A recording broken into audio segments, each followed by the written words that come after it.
사람의 운명을 바꾼 스님. 아주 먼 옛날 산골짜기 안 깊은 마을에 길수라 하는 젊은 농부가 살고 있었습니다. 길수는 성실하고 착한 심성을 지녔지만 태어날 때부터 짧은 명을 타고났다는 소문이 돌았고 실제로 하는 일마다 어긋나고 아픈 일들이 많았습니다. 그의 부모님은 길수가 3살 무렵부터 잔병치레를 달고 살아 마을 점쟁이와 무당에게 여러 차례 찾아가 보았지만 운명이 박복하다는 말만 들었지요. 어느 봄날 길수는 논두렁에 앉아 하늘을 보며 이렇게 중얼거렸습니다. 하늘이시여, 제게도 살아갈 복을 조금만 내려주시면 안 되겠습니까? 그때 마을 뒷산에서 산나무를 캐던 한 노파가 그 소리를 들었습니다. 노파는 길수에게 다가와 말했습니다. 길수야, 내가 그리 간절히 빈다면 저기 무등산 깊은 곳에 계신 우남 스님을 찾아가 보아라. 그 스님은 사람의 팔자도 바꾸는 분이시란다. 길수는 한 줄기 희망을 품고 직신을 고쳐 신고 우남 스님이 계시라는 무등산으로 떠났습니다. 산길은 험하고 날씨도 굳었지만 길수는 그저 내 팔자가 바뀔 수만 있다면 하는 간절한 마음으로 하루, 이틀, 사흘을 걸었습니다. 사흘 만에 그는 무등산 절벽 아래 구름이 걸린 듯한 작은 암자를 발견했습니다. 그곳이 바로 우남 스님의 암자였습니다. 우남 스님은 하얀 눈썹을 가진 고요한 눈빛의 노승이었습니다. 길수는 조심스럽게 절을 올리며 자신의 삶과 고통을 이야기했습니다. 스님, 저는 살아오며 단 한 번도 운이 좋았던 적이 없습니다. 몸은 약하고 일은 어긋나고 사람들은 저를 불행을 타고난 자라 말합니다. 스님은 말없이 차를 따르고 길수에게 그릇을 내주었습니다. 내가 말하는 운명이란 스스로 뿌린 씨앗일 수도 있다. 하지만 그 씨앗을 어떻게 키우느냐에 따라 삶은 달라지기도 하지. 길수는 눈을 크게 떴습니다. 스님, 그러면 제 운명도 바뀔 수 있다는 말씀이십니까? 팔자는 흐르는 물과 같아서 어느 바위에 부딪히느냐에 따라 방향이 바뀌는 법이다. 그 바위를 어디에 두느냐는 바로 내 마음의 탓이지. 우남 스님은 길수에게 3가지 수행을 권했습니다. 첫째, 매일 새벽마다 산을 올라 해돋이를 보며 감사한 마음을 읊조릴 것. 둘째, 말 한마디 할 때마다 먼저 남의 마음을 헤아려 볼 것.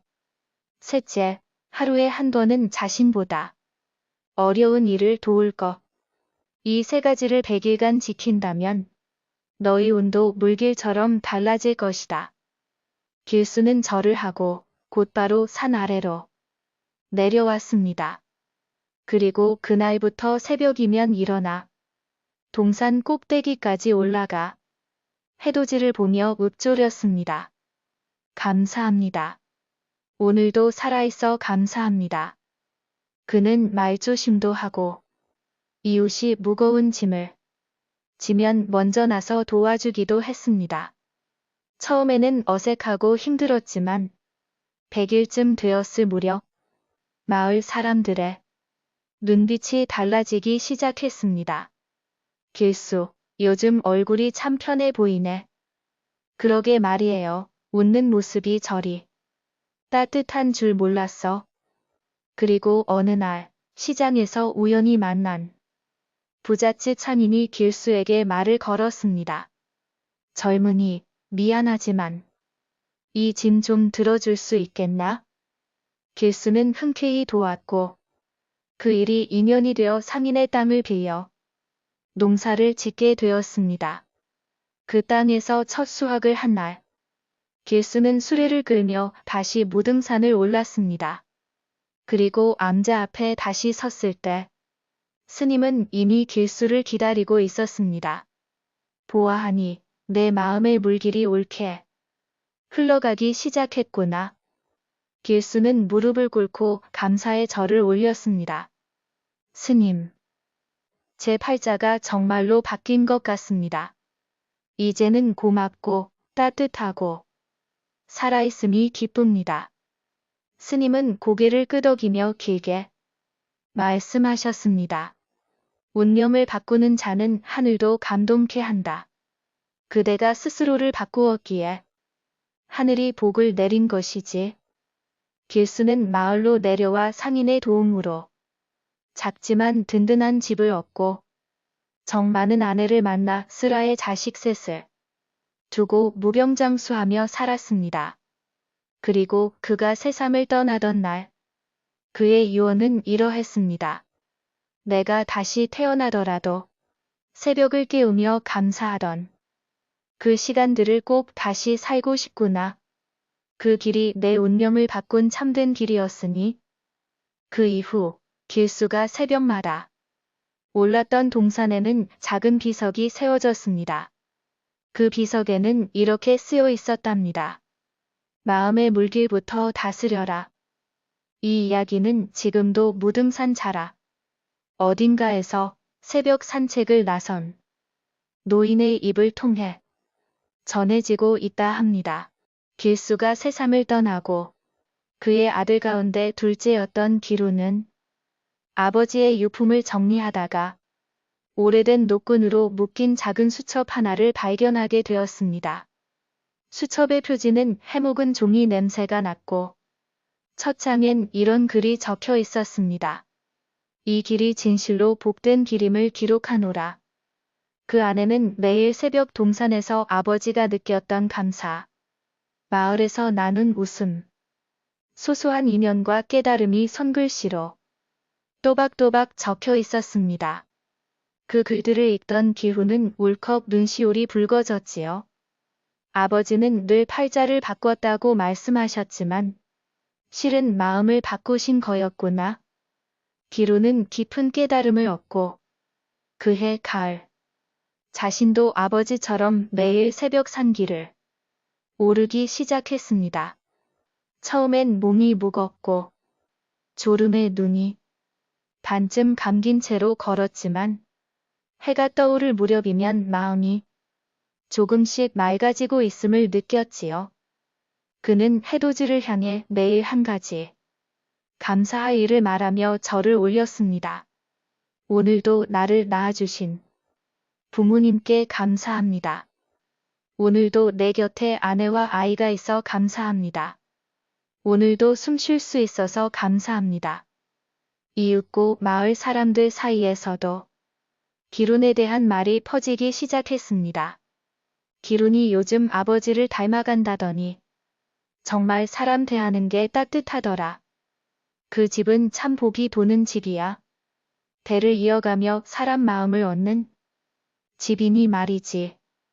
그 무렵 마을에 한 낯선 사내가 찾아왔습니다. 낡은 모자에 먼지 묻은 외투를 입고 다니는 그 사내는 무뚝뚝하고 말수도 없어 처음엔 모두가 멀찍이 했지요. 그러던 어느 날 기룬이 장에서 돌아오던 길에 비에 젖은 그 사내가 구석에 웅크리고 있는 모습을 보고 다가갔습니다. 날이 찼는데 젖은 옷으로는 큰일 나시겠습니다. 제 집이 멀지 않으니 마른 옷이라도 갈아입고 가시지요. 사내는 놀란 눈으로 기룬을 바라보다가 한참을 망설인 끝에 고개를 끄덕였습니다. 기룬의 집에 들른 사내는 조용히 국밥 한 그릇을 받아들고 뜨겁게 눈물을 흘렸습니다.